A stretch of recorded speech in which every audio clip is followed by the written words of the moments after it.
خیلی که میبینیم مردم در میگم پالاتکاشون زدن برای حوضی کبوتر از میرم بناور میگیرم میبینیم کسا همه دا السلام علیکم برادران امروز چیست برای شما نوار یعنی بود هوای وطن از منظرهای زیبای وطن میگیریم از اون رحمت که ویدیو رو دستگیری میکنه ما کوشش میکنیم که برای شما اون ویدیوی نو یکون ویدیوی سوز سیوکا کنیم بناور بگیریم در سر ویدیو میگم که اینجا ناحیه لخش جرگاتال دهه جلوندی ایلاقای دهه جلوندی امروز ما دگیم ایلاق کو یک تا میخریم هوا کمتر آورای دیگه به هر حال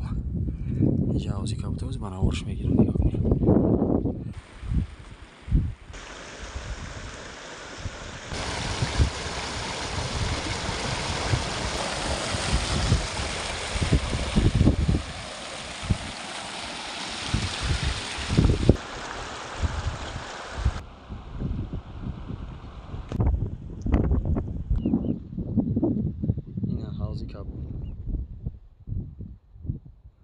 یا بار تماشاش کنید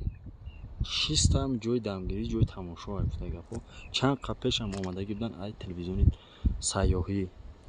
راهنمای مردمی اینجا اومدن بناور گرفتم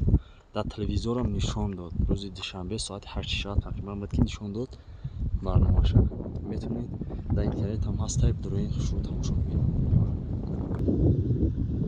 این طرف اوی که میروه میبینید خیلی که میبینید طرف قشلاق میروه اوی قشلاق هم اینجا تامین میکنن مردم زیرا چه اینجا اومدن این طرف تماشاش کنید حوض کبوتر هست دیگه 5 تا حوض کلون دیگه ای او طرف یک حوض ای پایین او با حوض است این طرف بالای 2 تا یا 3 تا حوض ای تقریبا هر تا چتاش کبوتر یا تاش سیاه او شوزیشون میریم برای بناورشو میگیریم همشه خوش رو میفهمم یک ماه پیش 18 می من اینجا اومدگی بودم روی همی یخ بود بناور هست میتونه کسایی که تماشا نکرده است میتونه بدوی تماشا کنه روی همی یخ بود تقریبا نوز یخش نموندگی بعد یک ماه اومدیم نکی خیلی که میبینیم اون برفوش هم هست کم کم اینجا اوجا نکی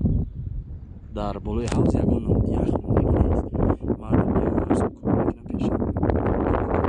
سال بود در سال بود به حد او بالا خیستگی دیگر کنید تو بالا خیستگی هر سال خیلی نمیخیست اینه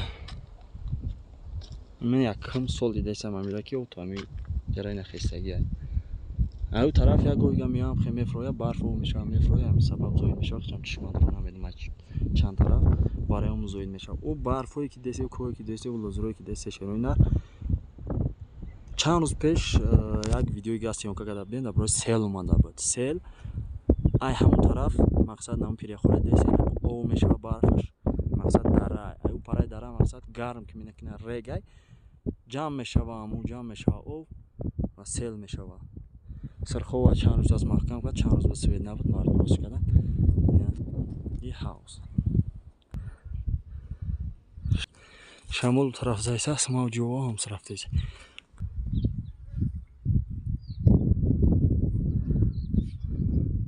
از 4 طرفش داره که پای مقصد همین برفی که او میشه راست روی حوض میاد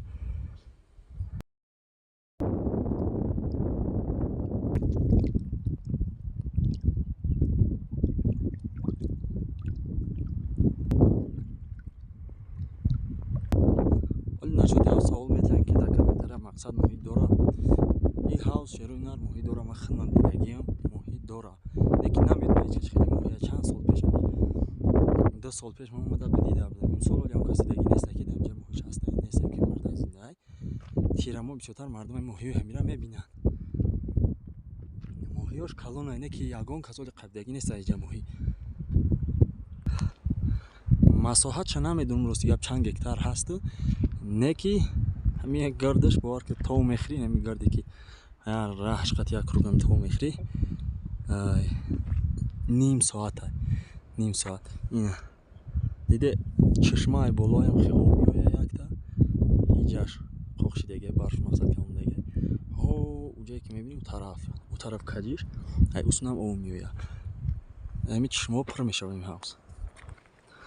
дальше насиб боша мерем устун ба навор мегирем боз мерем он тараф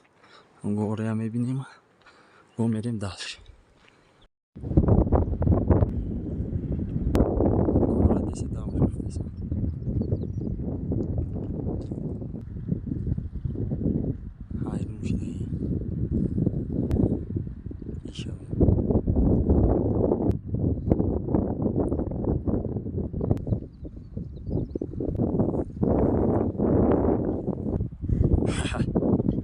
соҳибат бина яке мешиносад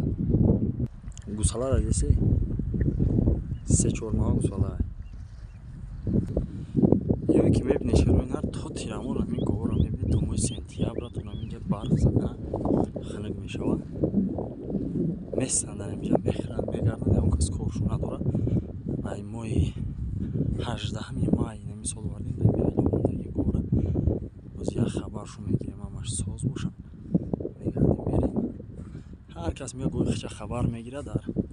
як моҳи 3 бор мақсад саломатан ягон касал пасалаш яшар пашир ягон касали дига тамом дига мегарданд ягон инвай нест ки дар хона бихапӣ баъдиш ётиҳолаш кунӣ тега бо ядоб чаробиш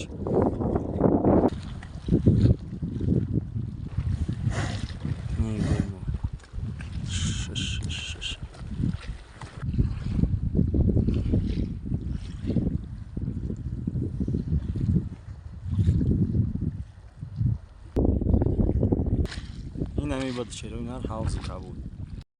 ҳавзи дигариш боронкулай ҳавз бурай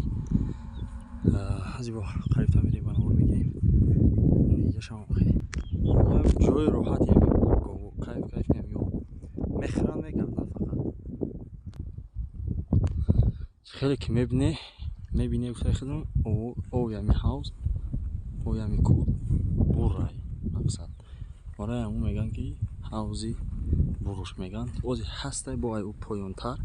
мерем да канса мефуроем поён як ҳавзи дигар ҳастай уш сиёҳ ҳавзи сиёҳ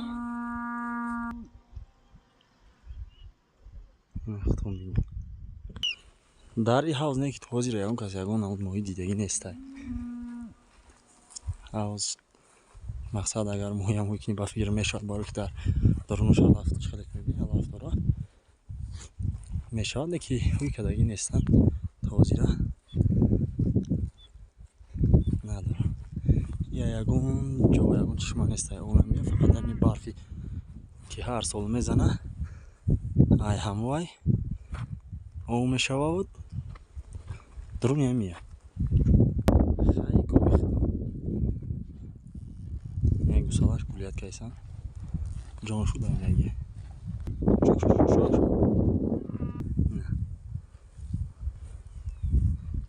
шухелай оценит ки нишерои нар имрӯз ҳаво чӣ хеле аст ки хокбориш чӣ хеле аст ки қадар мақсад автоҳо нестай ҳавои ҷам чӣ хеле ки мебине ҳамин сабаб борундагӣ дар ин тараф зиёд мешавад як кам тахминан барф мезанад маро ки ҳайсияти баҳри чӣ набоша 3-3.5 мумкин тақрибан мегум намедум маниқша мумкин бландай як кругл ямина то хурдем али бай тарафша исмерем ази боша ин рои намедум ки дар турам дадим то хурда исас у тарафа бин мақсад ҳавош беҳад аврай инҷа дар даҳмарда шегай кӯи ки мебинем ҳолат решаи қулаи исмоили сомони меган ҳамин ки яховай нашоти сели дин диге дар ормон шахари фам бабу дар ай ҳамс барамор дадим инҷо мето турин дар мақсад инеми дар пирях о мешава мухе мерава ба даруни у дар мақсад як тарафи уср хомelo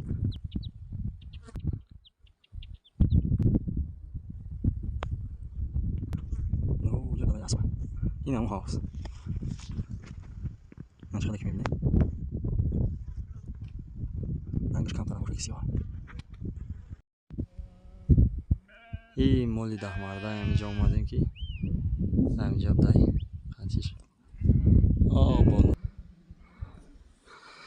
ин молаш ин дар рӯзои ханаки шамол барф борун ин мардако дар ҳаминҷа мола нигаҳ мекунанд вале барфҳои ҷо нарафтааст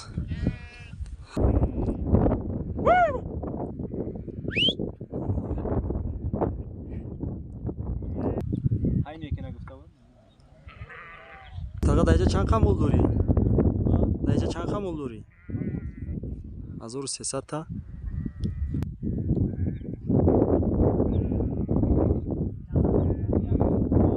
Мен тага аҷили кулна да одамое ки аҷили кулан мақсад ку хай гап чап кунӣ гуфта гапода.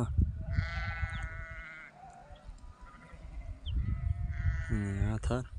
он болош ятар датар ине зиндагӣ меҳнат ай худ ки ноҳияи 5 томи ҷора омада расида дар 25 рӯз 25 рӯза инҷо омада расида. Мол шавутӣ бурдаст як тараф мол шаву метавон ина хеле короче и ҳам шав мечаронанд мола ҳам рӯз шабона рӯзона мечаронанд мақсад мол ё беҳад фарбияй ин барай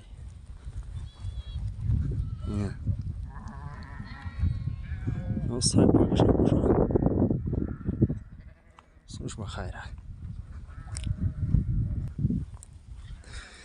ҳамаша онҷа охирӣ рафтесан мола мақсад оғо метияна баъд чароб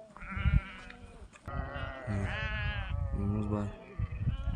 баъди обед ҳаво соз ки кард